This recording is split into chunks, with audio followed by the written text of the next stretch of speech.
The only thing necessary for the triumph of evil is for good people to do nothing. When I look out at this crowd this evening, it is so crystal clear to me that by your presence here, you will never do nothing.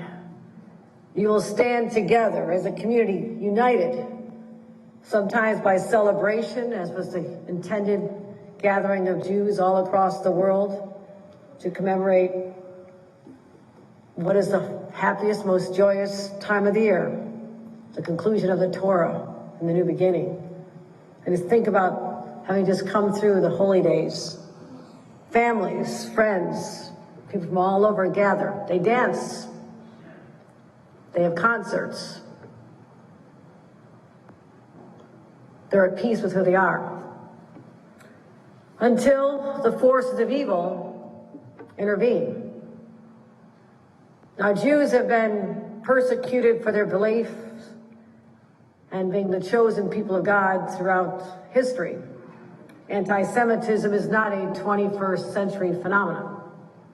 It has always been there.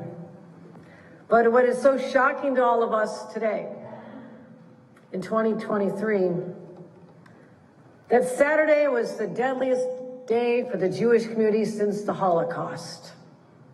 This is a day that will be spoken about for generations, just as we speak with whispered tones about what families and people still living among us endured during the Holocaust. It is a black mark. It hurts. People are afraid. People still haven't heard from their loved ones yet. They don't know if they're hostages. We're trying so hard to reunite families and offer support and prayers and conversations I've had from everyone from President Herzog, who I just met in New York a few weeks ago, who invited me to Israel, and that trip was planned for very soon. To our embassies, our State Department. I'll be meeting the Israeli ambassador to the United Nations tomorrow to find out what we can do. I'm also want to know that as the governor of the state, my number one priority is the safety of all New Yorkers. And to that end, early Saturday morning, when reports of this first came out, I knew as the leader of the state with the largest Jewish population outside of Israel, something I'm enormously proud of, and we celebrate all the time. I also knew we had a special vulnerability, that I had a responsibility to activate our state police and our intelligence centers, place I'll be visiting tomorrow morning, as we make sure that there are no messages being shared on social media that could indicate there's an incitement to violence. And what is terrifying to me is that there are other groups that are rising up, talking about this in a celebratory way. White supremacists, neo-Nazi groups, jihadists, all on social media, lauding this devastating event, which is still with us. So we'll be on top of that for sure.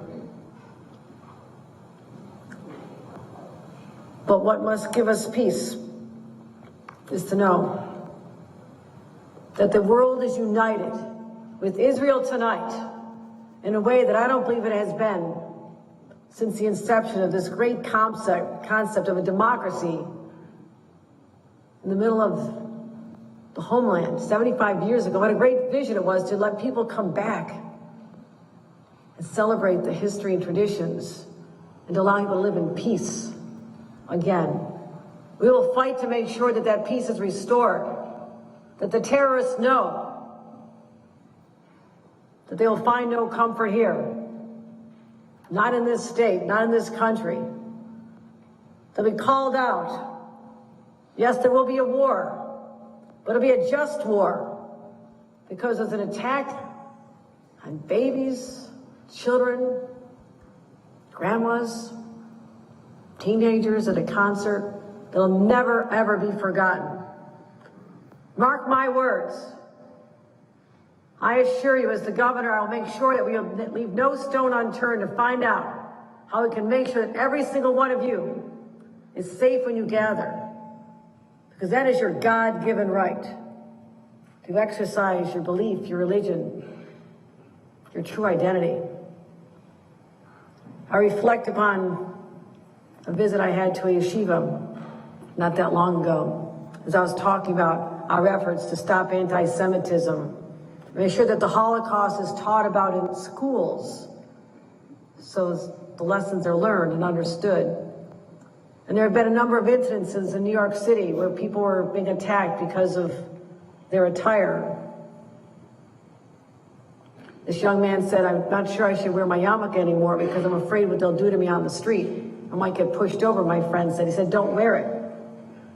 I said, "Young man, you will wear that because your ancestors before you have endured so much, but you honor them and those traditions and the great education and the beliefs that have been passed down to you and trusted to you because you will keep them whole and strong, but you'll also pass them on to the next generation." That is the strength, the power of the Jewish community.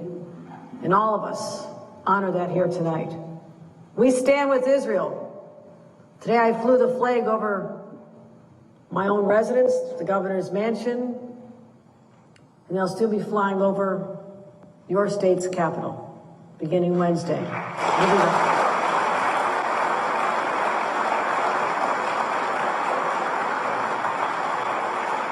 So to Rabbi Weitzman, Cantor Short, I thank you for allowing me to share in this. Jeffrey Handelman, our board of directors, and all the elected officials who were named. Thank you. Thank you for just being here. Thank you for saying this is the time for a community to come together in person and to hug and to touch and to be so human and to think about the people halfway across the world who are suffering tonight. We are all suffering with them. Prayers are important. Keep them in your prayers. But by being out here tonight, you hold a candle high. They'll see across the world to know that we are with Israel. Thank you very much.